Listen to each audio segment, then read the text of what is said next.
The sky above New Calcutta cracked open like a broken egg on a Thursday morning. Not with fire, not at first. It cracked with sound. A deep, rolling pulse that moved through the earth, through water pipes, through the bones in people's chests. It was not thunder.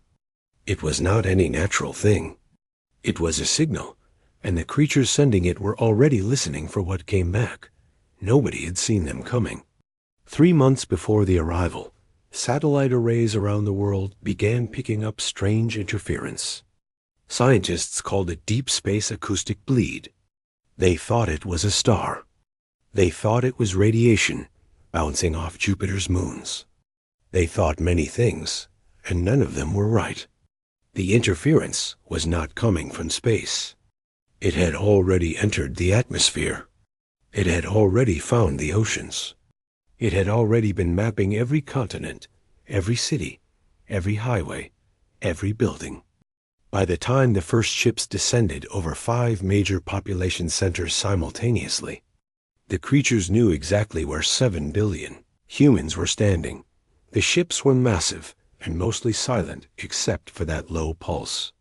It throbbed every 11 seconds, regular as a heartbeat, and every time it pulsed, the creatures inside received a perfect 3-dimensional map of everything below. They could tell the difference between a child and an adult by the density of bone. They could distinguish a concrete wall from a wooden one. They could track a person running through a forest by the sound of their footsteps bouncing off tree trunks. Their sonar was not like the crude echolocation of bats or dolphins. It was surgical. It was total. It was as if they had turned the entire planet into a speaker and were reading every vibration, like text on a page. Humans called them the Vorkai. Nobody knew why. A journalist used the word first in a broadcast that lasted 47 seconds before the signal cut out, and somehow the name stuck. The Vorkai did not introduce themselves. They did not transmit messages or demand surrender. They simply began hunting. The first 3 days were chaos. Every government went to war simultaneously. Missiles were fired. Planes were scrambled. Tanks rolled through city streets. None of it mattered very much. The Vorkai did not need to see their targets. The moment any military unit moved, the moment an engine started, or boots hit pavement, or a soldier shouted orders into a radio, the pulse found them, and the strike followed. Entire armored columns were destroyed within minutes of mobilization. Airfields were hit before planes could lift off. Submarines that ran their engines in open water were located and crushed. Sound was their enemy. Motion was their enemy. Existence, in all its noisy human form, was their enemy. By day 4, the world's combined military casualties exceeded anything seen in any previous war in history. Not because the Vorkai were especially fast or numerous.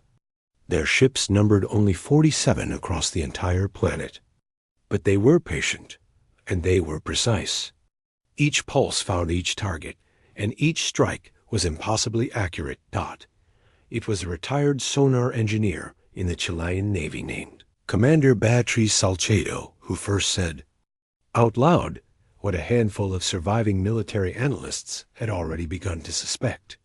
She was in a bunker outside Santiago when she pulled apart the data from the first 72 hours of strikes. She laid the records on a folding table under battery-powered light, and she studied them for 6 hours without speaking. Then she looked up at the faces around her and said very quietly, "They can only hit what makes noise." The room was silent after that for a long time. She laid out her case methodically. Every strike had been preceded by sound emission. Every unit that had been destroyed had been moving, firing, broadcasting, or communicating when the strike came. She had found 3 cases, 3 in 72 hours of global warfare, where military units had gone completely dark, cut all electronics, stopped moving, and held position. All 3 units had survived untouched, while everything around them was destroyed. One was a special forces team in Norway. One was a communications blackout submarine off the coast of Portugal that had suffered a systems failure at exactly the right moment.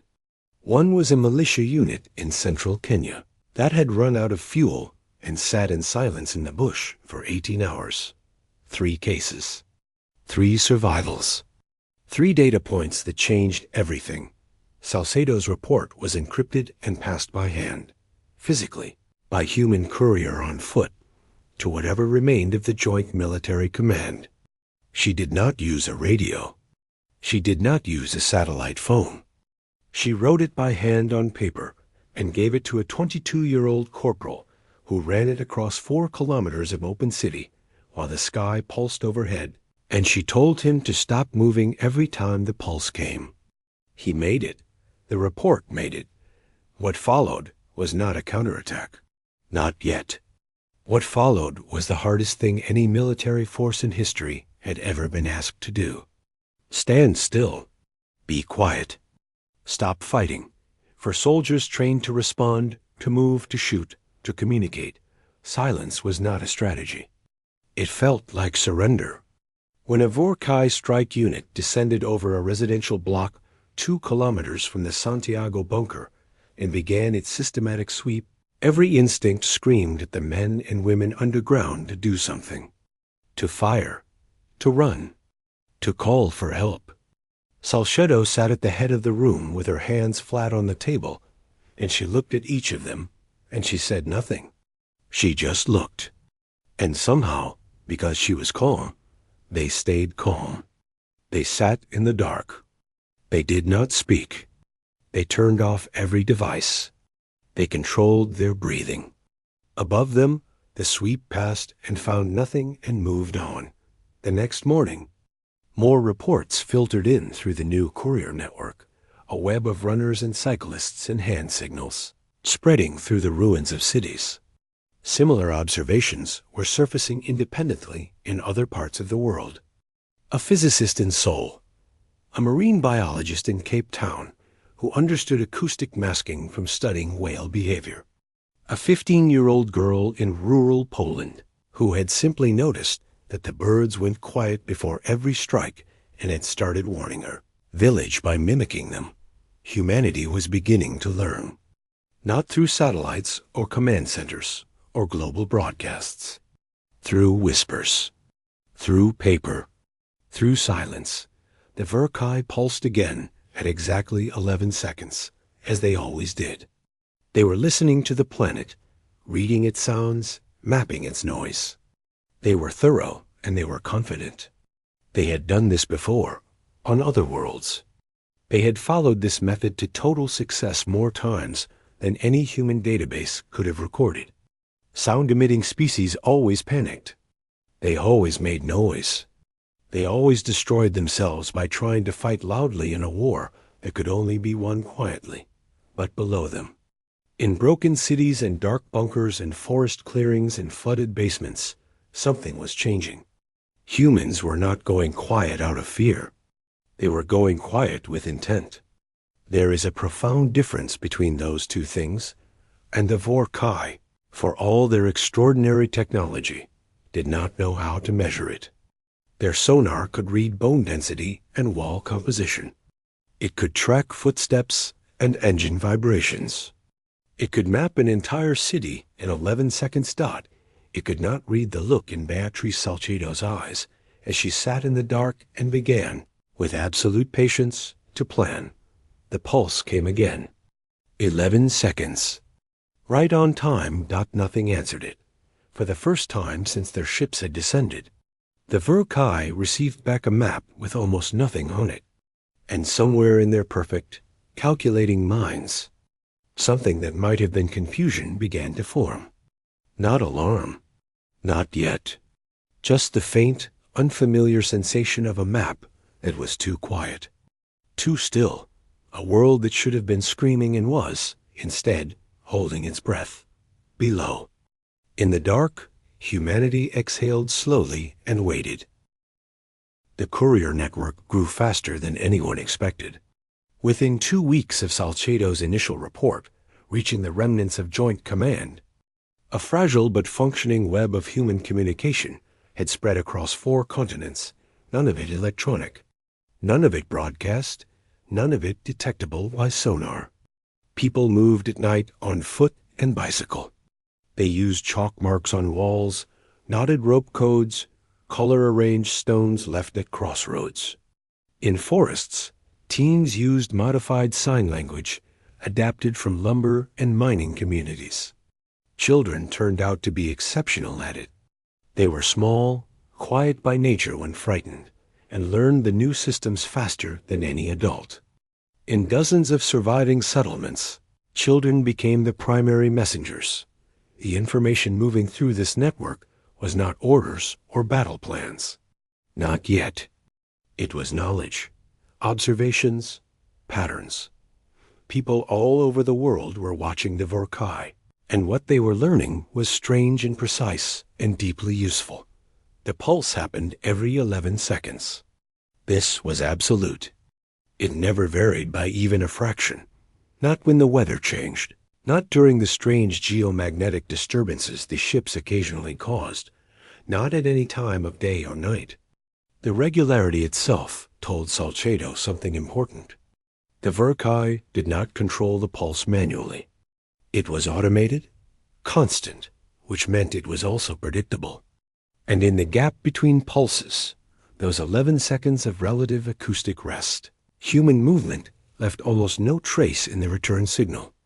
Not zero trace, but close enough. A former acoustics professor named Dr. Yuan Wei, who had survived in the mountains outside Chengdu with a group of about 200 people, worked out the mathematics. He had no computer. He did it with pencil and a notebook salvaged from a collapsed university building. His calculations, passed by courier over 3 weeks to 6 different surviving research groups, showed that the Vorkai's sonar operated on a principle of acoustic contrast. They were not simply listening for all sound. They were distinguishing human-generated sound against the background noise of the natural world. The challenge was that background noise in a damaged post-strike world was much quieter than it had been. Fires had burned out. Traffic was gone. Industrial machinery was silent. The planet itself had grown quieter, which meant the contrast threshold was lower, and even small human sounds stood out more sharply. This was a problem. And solving it led to one of the more unusual tactical decisions in the history of human warfare. Survivors began making noise that wasn't human. In the forests around what remained of Stockholm, a group of engineers and biologists worked together to build a series of wind-driven acoustic devices, long reeds and hollow branches, arranged in patterns that produced constant, irregular organic sound when the wind moved through them. The sound was tuned, as best they could manage without instruments, to match the frequency range of natural forest ambience. They surrounded their settlement with these devices. From above, the area registered as a patch of living forest. Nothing more. Inside it, 3,000 people lived and worked in near silence. The same idea emerged independently in at least 4 other locations within weeks, each group arriving at it through different reasoning. A group of coastal survivors in Western Ireland used tidal bellows, chambers, built into the rocks that filled and emptied with the tide, producing low, irregular tones that mimicked the acoustic signature of wave action. A collective in the Appalachians used a system of wind chimes made from bone and stone that produced sound indistinguishable, in frequency profile, from the clicks and taps of a cooling forest at night. A fishing community in Indonesia built underwater drumming, systems that created the same low-frequency acoustic fog as schools of fish communicating in shallow water. Humanity was learning to speak in a language the Vorkai could not, distinguish from nature, while the camouflage systems developed. The military remnants were working on something harder, understanding what the Vorkai actually were and whether they had any weaknesses. The challenge was enormous. There was almost no way to observe them directly. Any reconnaissance that produced sound was suicidal. Optical reconnaissance, looking rather than listening, was, ironically, the one area where humans still had some advantage. The Verkai were clearly optimized for acoustic detection. Their own physical behavior suggested they relied on it almost completely. Observations relayed through the courier network reported that Verkai ground units moved with their heads tilted slightly downward and to the side, an orientation consistent with directing sensitive hearing organs toward the ground. They reacted slowly to visual stimuli, but with extraordinary speed to sound. A survivor in Osaka had dropped a ceramic cup while a Verkai unit passed 30 meters away. The unit had pivoted and struck in under 2 seconds. The same survivor had waved their arms in full view of a different unit the following day. The unit had not reacted at all, that they were, essentially, almost blind in the human sense of the word. Or rather, they had eyes, structures that appeared to function as eyes, but their primary sensory world was built from sound. They navigated by it, located prey by it, communicated by it. The pulse was not just a weapon. It was how they perceived reality. Without it, or without its return signal, they were operating with an extraordinary sensory gap. Salcedo read these reports in her bunker and sat with them for a long time. Then she asked the question that nobody else had yet asked in quite this way. If the pulse is what they use to see, what happens when they can't hear it come back? The concept she was developing was not simple to explain, and it took several courier cycles before enough technical minds had received it and responded with their input. But the core idea was clean. The Verkai's sonar worked because sound returned to them. It bounced off surfaces and came back changed, and they read those changes. It was the same principle as radar, as any echolocation. Send a signal out, read what comes back. But every echolocation system had a vulnerability, and that vulnerability was absorption. Materials that absorbed sound rather than reflecting it did not return a usable signal. They produced silence, not the silence of nothing being there, but the silence of something consuming the sound and giving nothing back. In acoustic engineering, these materials were called anechoic. They were used in testing facilities and recording studios to create dead rooms, spaces where sound entered and did not return. The Verkai's pulse, hitting an anechoic surface, would not bounce back. The ship would receive no return signal. From the Verkai's perspective, it would be as if that space simply did not exist. It would be a hole in their world. Salcedo was not thinking about building a room. She was thinking about building a wall, a perimeter, a geographic blind spot large enough to move an army through. The practical challenges were immense. Anechoic materials required specific manufacturing. In a world without running factories, without supply chains, without electricity in most places, producing them at any meaningful scale seemed impossible. But Salcedo had spent her career finding acoustic solutions with whatever materials were available, and her couriered notes to research teams across the network included a specific and provocative question. What naturally occurring materials have high sound absorption coefficients? The answers that came back over the following week were unexpected and encouraging. Dense, wet moss, certain thicknesses of packed earth, loosely woven plant fiber, fresh snow above a specific depth, cork, thick clusters of living grass and sedge. None of these were perfect.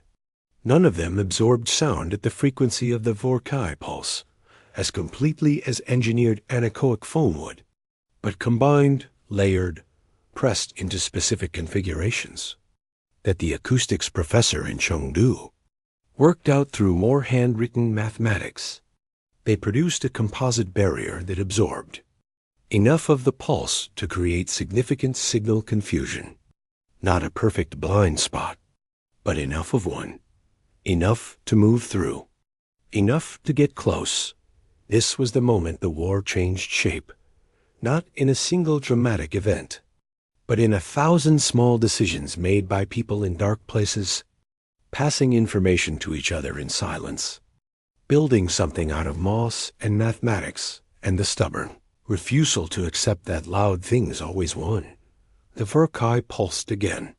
The planet was learning not to answer, and in 100 hidden places, humans began to move. The operation did not have a name. Naming it would have required a broadcast, and broadcasts were death. Instead, it existed only as a set of instructions on paper, copies of which were carried by foot to 43 separate, surviving military and civilian units across 6 continents over a period of 3 weeks.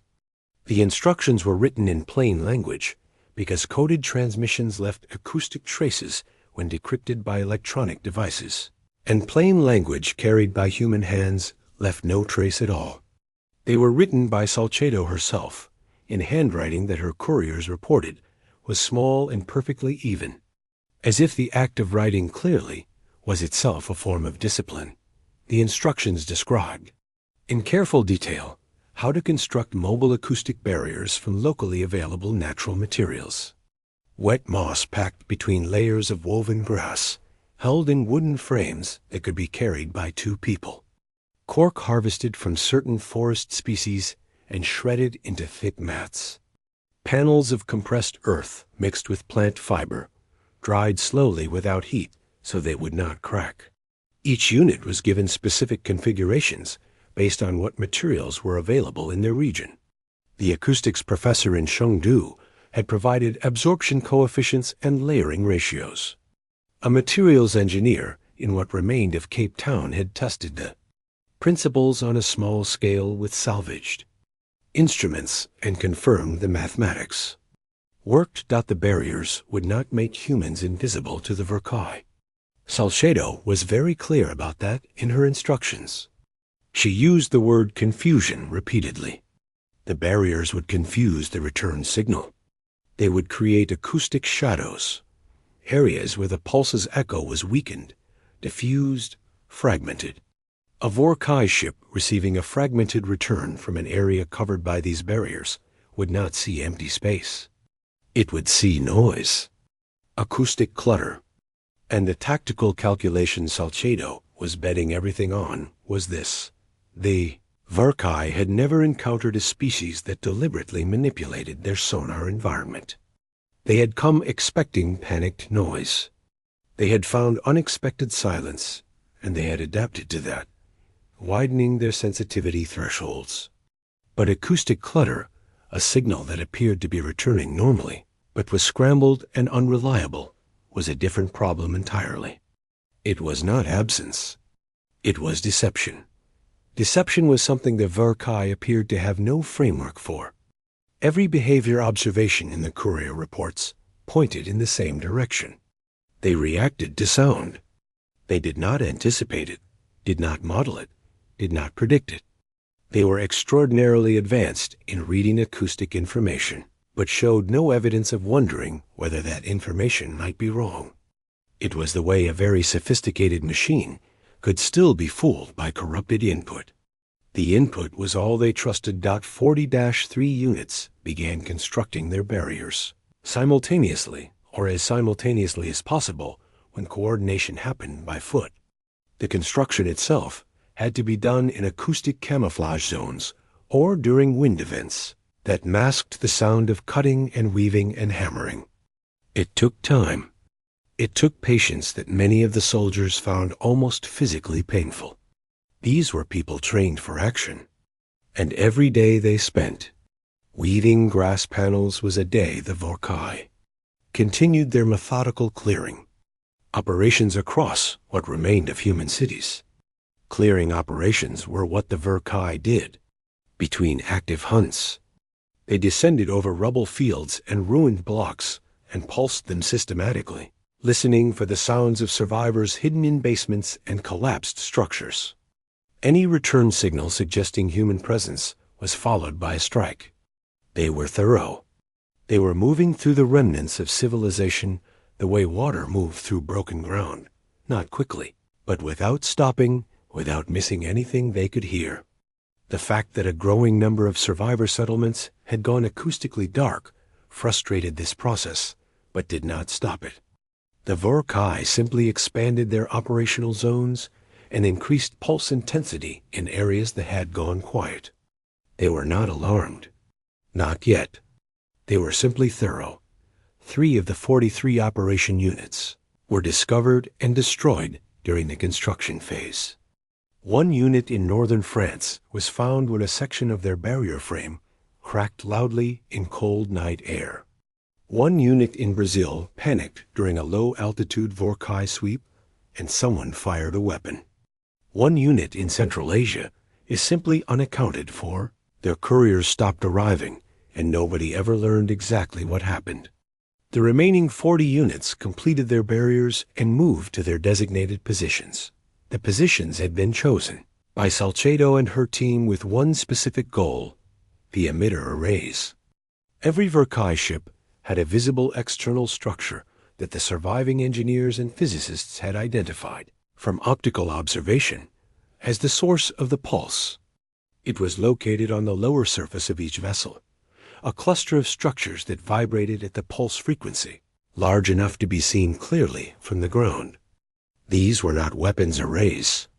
They were sensory organs in technological form. Remove them, and the ship was blind.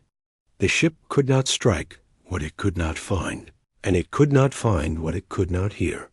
The problem had always been getting close enough. Any approach loud enough to cover the distance would be detected long before it arrived. But under acoustic confusion barriers, moving slowly in the gaps between pulses, crawling when necessary, communicating by hand signal and pre-memorized sequence, it was possible. And mathematics said it was possible.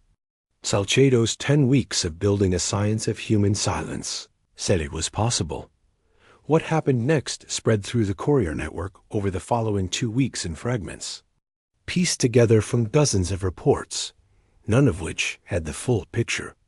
Later, historians would spend decades assembling the complete account. At the time, the people living through it experienced it as a series of sharp, disjointed moments.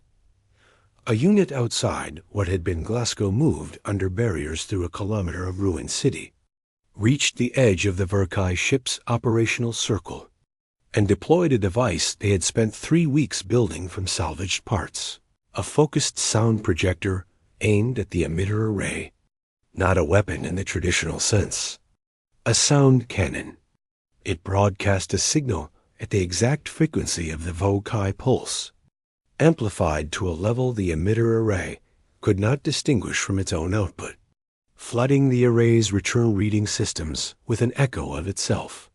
For approximately 40 seconds, the ship above Glasgow was receiving its own pulse back at full strength, unmodified, as if the entire city below it were a perfect mirror. The information was useless. The ship's targeting systems, unable to make sense of it, went into a form of sensory overload and shut down non-essential processes. In that window, a second team moved on foot to directly below the array, climbed the exterior of the ship using its own surface features as handholds. The Vorkai had no external cameras, only acoustic sensors, and placed compact explosive charges against the emitter cluster. The ship above Glasgow fell silent at 3:17. In the morning, it did not fall from the sky immediately. It drifted. Without its pulse, it was navigating poorly, moving erratically, and then it settled to the ground 3 kilometers east of the city center with no further event.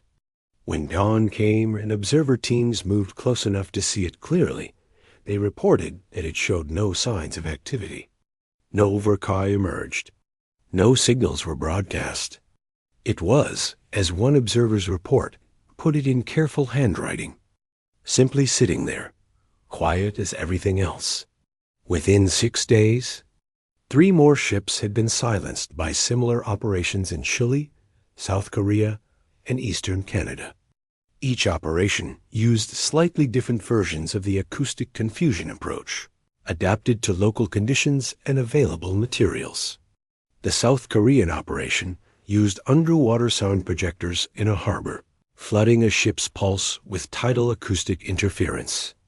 The Canadian operation used a network of the wind-driven organic sound devices to create a false, acoustic landscape over an entire valley, walking a strike team through it while the ship above read, "The valley as empty wilderness." Word of the Glasgow operation reached the Verkai fleet. Something in their behavior changed after that, a subtle shift that observers noted and couriered across the network. The ships began pulsing more frequently. Not every 11 seconds. More like every 7. The increased pulse rate made movement harder, but also, crucially, told Salcedo something she had suspected and now felt certain about. The Verkai were not recalibrating. They were not developing new strategies. They were doing more of the same thing, harder and faster, because more of the same thing was all they knew how to do. They had met a problem they had no category for, and they were responding to it by turning up the volume. Below them. The network of silence grew tighter and more determined and began to hum with something new, something the acoustic barriers could not suppress because it made no sound at all. It was momentum. By the time 7 Verkai ships had gone silent, the remaining 40 had changed their behavior in ways that confirmed what Salcedo had theorized from the beginning. They clustered. The distributed network of 47 vessels that had, at the start of the invasion, been spread to cover every major landmass on Earth, had now pulled together into tighter groupings over 6 locations. The coverage gaps were enormous. Entire regions, parts of Africa, most of South America below the equator, large sections of Central Asia, had no active Verkai presence at all. The clustering was a defensive response, a way of overlapping pulse coverage, so that any approach would be caught by multiple ships simultaneously. It was, from a pure acoustic defense perspective, a logical strategy. It also meant that for the first time since the invasion began, large portions of the Earth's surface were genuinely open. Survivors moved into these gaps. Not armies, not yet, but people. Populations that had been hiding in silence began, carefully, quietly, to move. Farmers returned to fields. Doctors moved between settlements. The courier network, which had been operating on foot and bicycle, gained horses in the open regions, and then, in a few places, carefully silenced vehicles, engines wrapped in sound-absorbing material, exhaust systems redesigned to produce vibration profiles below the Verkai's detection threshold. None of this was broadcast. None of it was announced. It simply happened, person by person, community by community, in the silence that humanity had learned to live inside. Salcedo received reports of the clustering at her bunker and understood immediately what it meant, both as an opportunity and as a final challenge. The clustered ships were harder to approach individually. Their overlapping pulses meant that acoustic confusion in one ship's coverage zone was partially compensated by its neighbors. The Glasgow approach, single team, single ship, confusion and strike, would not work against a cluster. The confusion would be detected by adjacent ships before a team could get close enough. What was needed was simultaneous strikes on multiple ships in a cluster, with confusion systems deployed against all of them at once. The coordination required for this was the hardest problem humanity had faced since the invasion began. Simultaneous action across a cluster of 4 to 7 ships, with acoustic confusion systems deployed in perfect synchronization, with strike teams positioned at multiple points at the same moment, all of it accomplished without any electronic communication, without radio, without a single signal that could be heard from above. She spent 4 days on this problem before the solution came to her. And when it did, it was almost embarrassingly simple. She had been thinking about it as a coordination problem. It was actually a timing problem. If every team in an operation used the same reference, a single shared clock signal that required no transmission because it was visible to everyone. Simultaneously, coordination became trivially achievable. She needed a signal that was purely optical, that the Vorkai couldn't hear. That could be seen simultaneously from multiple ground positions across a wide area. She needed light. Specifically, she needed a very bright light at a very specific time, not a broadcast, not an electronic signal, just a visible flash from a single point that all teams in an operation could see from their positions. Teams would move to their starting positions in advance, under acoustic camouflage, and wait. When the light flashed, they would move. All of them. At once, the light source they settled on was fire, a large controlled burn on a hilltop outside the operational zone, visible across a radius of 40 kilometers on a clear night, producing no electronic signature whatsoever. A burning hill was acoustically unremarkable. The Vorkai had seen fires since the beginning of the invasion. Fires were a consequence of their own strikes, a common feature of the landscape below. A fire on a hilltop read as exactly what it appeared to be. Background noise of a ruined world. The first cluster operation targeted 3 ships positioned over the ruins of what had been the greater Mumbai area. Salcido coordinated it personally, moving to a forward position for the first time, accompanied by a small team that moved entirely on foot. She had turned 61 years old the previous month. Nobody had celebrated, because celebration would have required sound. Her team gave her a small carved wooden figure left on her sleeping mat when she woke that morning, which she kept in her jacket pocket for the rest of the war. 14 teams took their positions over a period of 4 days. Each team carried acoustic confusion equipment, strike materials, and a set of handwritten orders that all ended with the same instruction. When the hill burns, you move. There was no confirmation possible. No acknowledgement.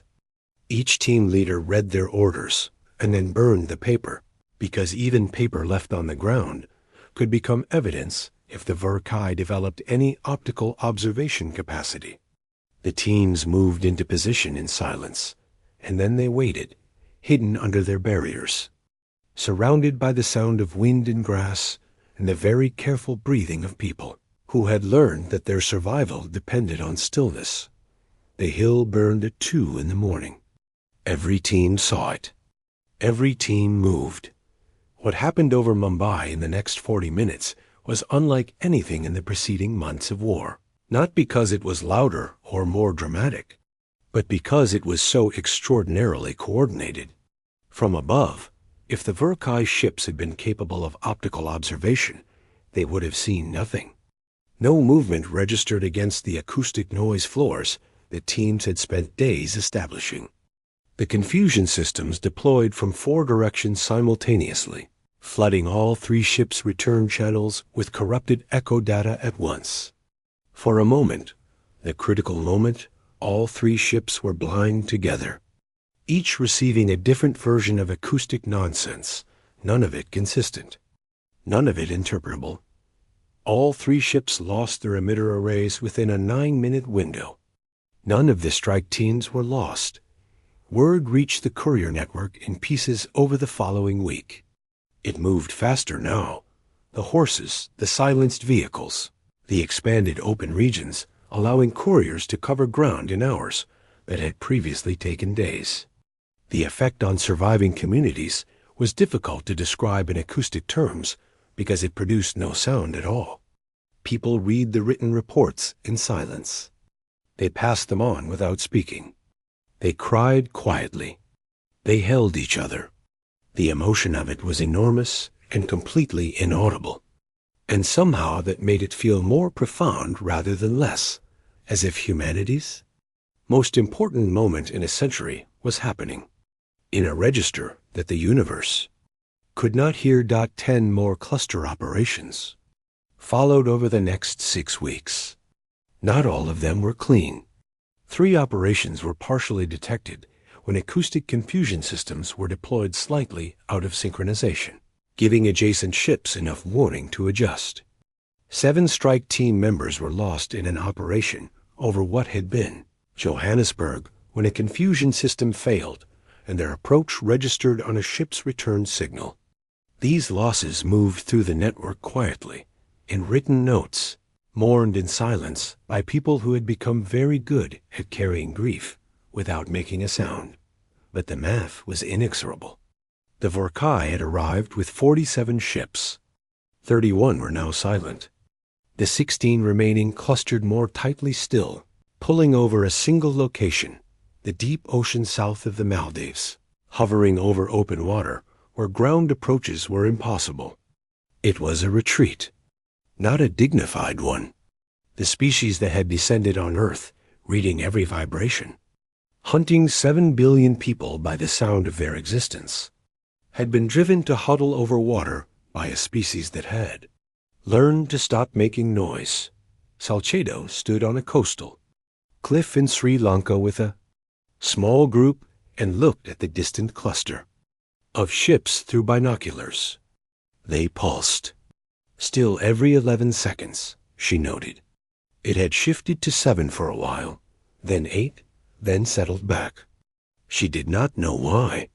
She did not need to know why. The ocean operations were different in method, but identical in principle. Submarine units that had survived, running silent, using no engines, drifting on current, approached from below.